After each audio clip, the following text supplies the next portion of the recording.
The 2019 NBA Finals are in the book. Let's get into it. Come on. And boy, do they want to send this arena home with a great performance. This crowd fired up to start. Out to Lowry. Of course, Toronto won. Surprise, surprise, motherfuckers. Guess what? The Toronto Raptors are your NBA Finals champions. It's your boy, AB. All right. That's definitely JG. I'm JG, but that's AB. Listen, man, it's the good-looking half of E&E. I'm back. I know you guys got tired of this mug for the last week. Oops. Your boy's here. Don't worry about it. But, yeah, man, what a series. What a competition. It was hard fought. I'm not a Warriors fan. I stated that. I really thought they were still going to win it regardless. Raptors showed up. Shout out Kawhi Leonard. Baby Drake. He did his thing. Fred VanVleet. Pascal Siakam, the whole team, man. It's just the organization. I've never heard that before. What? That's Drake's stepson, Fred VanVleet. That's his stepson. I didn't know that. You could just look at him and see that's his stepson. But my bad. Man, that was a series, and Toronto stayed calm, fought with it, champions heart, and they closed it out, man. So the first thing I want to get into and say, I do not care if every single Golden State Warrior was hurt. I don't care. If you going back to the Cleveland, I know you heard it before. You heard it on Fox. You heard it on ESPN. You're going to hear it here. I did some homework. I did some research.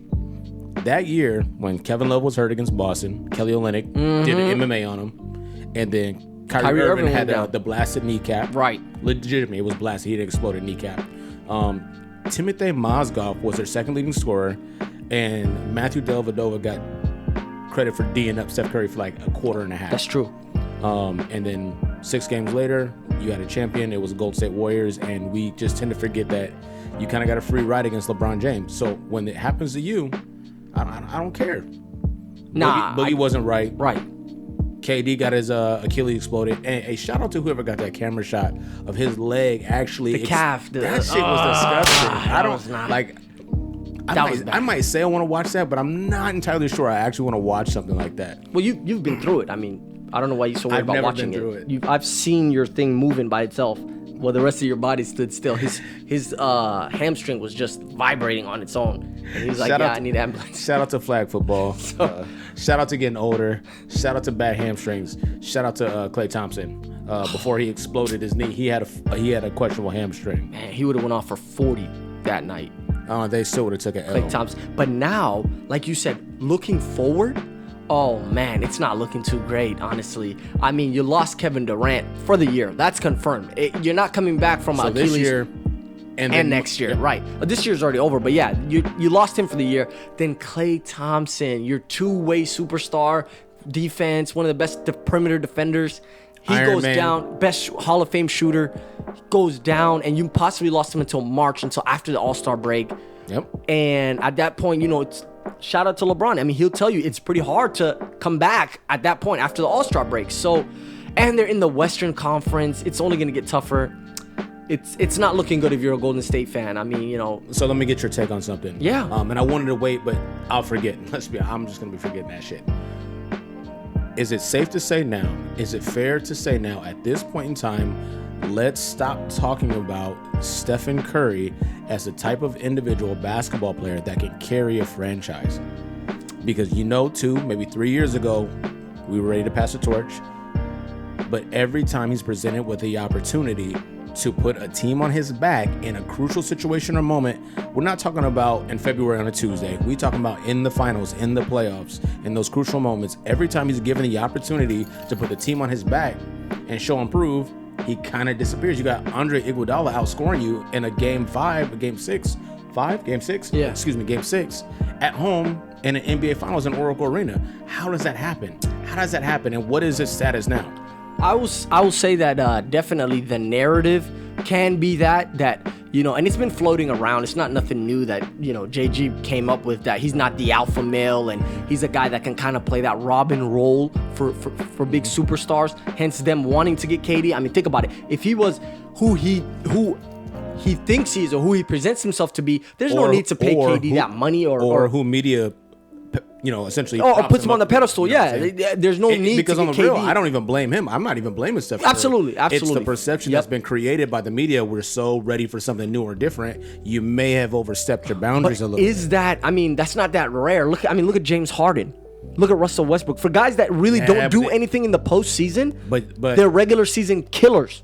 But in the postseason, it's different. That's where the real guys like to come out. That's where you get your LeBrons, your Kawhi Leonards, the dudes that will show you, hey, man, I'm running things here. I'm going to be finals MVP. Before the first game even goes off, they're going to be finals MVP. They're like, get out of the way. Kevin Durant. The small difference is that the buzz that was created around Steph Curry happened in the postseason. So you saw him shoot, then they caught fire, and then you had the season after they won their first title. He's pulling up from half court 73-9, yeah.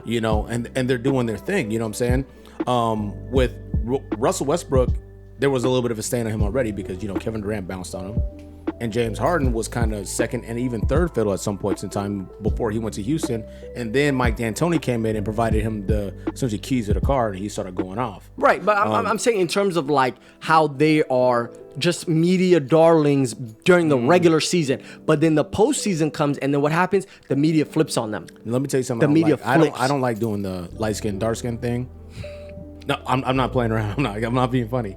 But this got a light skinned friend, look like Michael Jackson. Got a dark skinned friend, look like Michael. But I think this is one of the classic cases of a light skin love. You think so? You really think so? Because the NBA has shown love across the only board. unanimous MVP ever.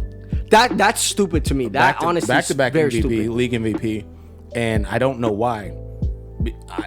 Because no one's ever excited about a regular season award, something that's happened in the regular season. We're excited about when you go to the championship game, you put the team on your back, you block a shot against the backboard, and you do your thing. When you put the fucking team on your back, then I elevated. You got riled up there, but I mean, it's only natural. Testosterone went up. But listen, you hit the nail on the head, man. The unanimous MVP part, that's a bit of a joke.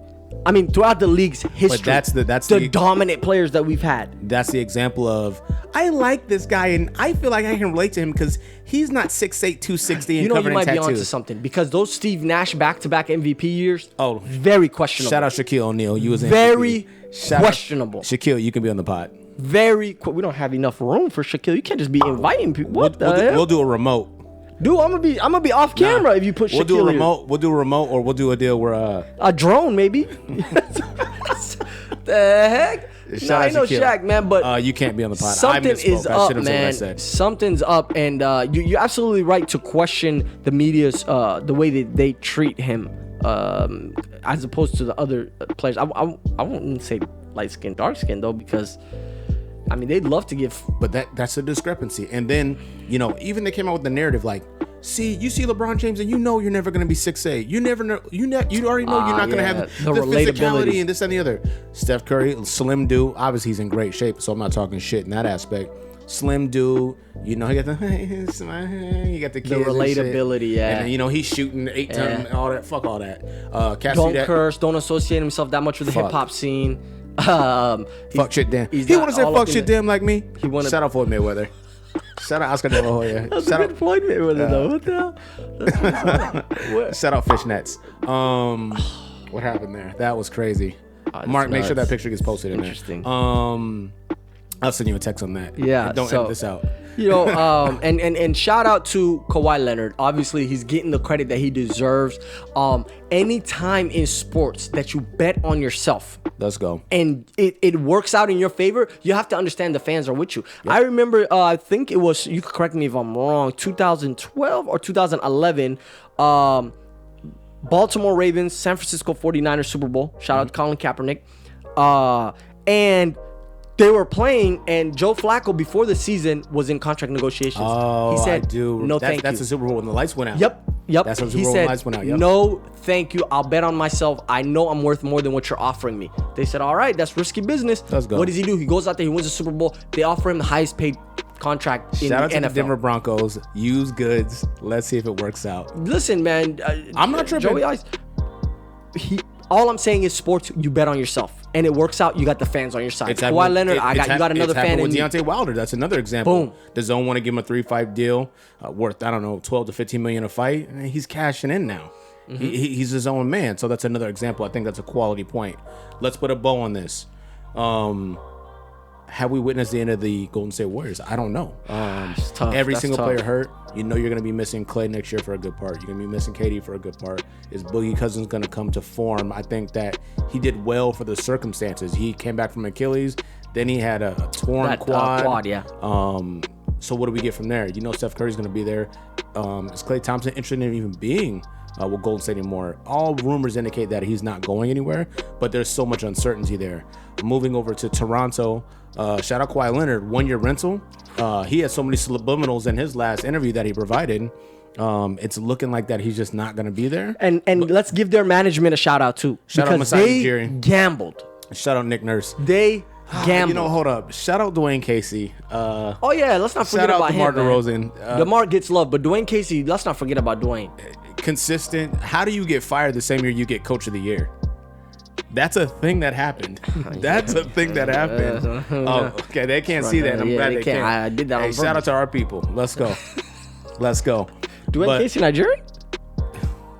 Shout out to Nigeria. I didn't know Dwayne. All right, brother. I didn't. I'm gonna Google that. That's not gonna be anything that's my brother. You guys see now. My brother. But I think it was a great end to the season. The first time in 8 years we haven't seen a LeBron James NBA Finals situation. Jeez, man, that's tough. And shout out to Toronto. You got yours. You got a champion. Kawhi brought it home. Shout out to the best point guard in the NBA, Kyle Mother fucking Lowry. Wait, where are you going? I told you, dude. One more time with this Kyle Lowry. One more time. Okay, so all right, man. Exaggeration Experience, man. We out. NBA Finals edition. Let us know how you guys feel. If you watch it, if you made it to this point in the video, please comment, subscribe to the channel, hit the bell icon for notifications. We out.